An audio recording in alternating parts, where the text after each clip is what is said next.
Yo mga idol, kamusta? Sports Talk PH nga pala. Ang pahayag ni Pacquiao, pag-usapan natin yan mga idol. Ngunit bago ang lahat ay huwag kakalimutang mag-subscribe at i-click ang notification bell button for more sports talk.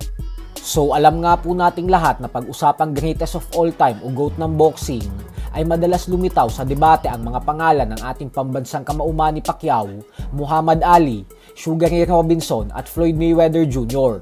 Subalit sa latest interview nga po kay Pacquiao ay nang tanungin ito kung sino ang GOAT para sa kanya sa boxing, ay sumagot ito na ang 5 Division World Champion Sugar Ray Leonard daw.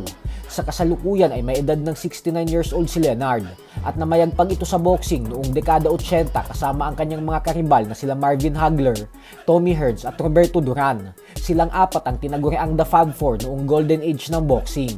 Nagtapos ang professional boxing career ni Leonard nang may record na 36 wins with 25 knockouts sa 3 talo lamang. Noon pa man ay napakataas na talaga ng respeto ni Pacquiao at Leonard sa isa't isa, kung saan madalas ding ibida ni Leonard ang kanyang paghanga sa tibay at tapang ng ating pambansang kamao pagdating sa ibabaw ng lona. Sa kabilang banda naman mga idol ay 3 araw na nga lamang po ang inaantay natin at magaganap na ang kauna-unahang world title defense ng current undefeated WBC light heavyweight champion David Benavidez kontra sa challenger na si Anthony Yarde. Subalit madaming fans nga po ang nababahala para kay Benavidez dahil kapansin-pansin umano na sobrang payat daw nito ngayon at pigang-piga ang pangangatawan.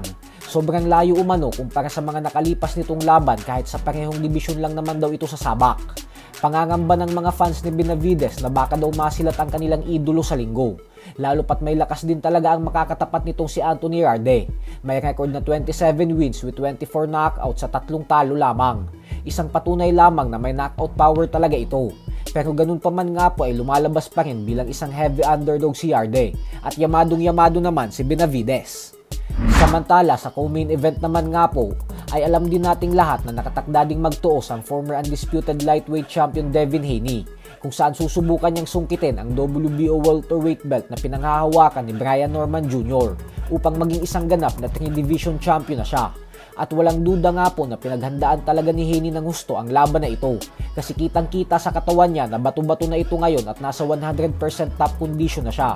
Giit ni Haney na ipapakita niya daw kay Norman na wala pa ito sa level niya at naniniwala daw siya na kapag nagawa niyang talunin si Norman ay automatic na siyang magiging number 1 fighter ng welterweight division. Ito na daw ang pagkakataon niya upang patunayan sa lahat na siya talaga ang best fighter ng henerasyon na ito.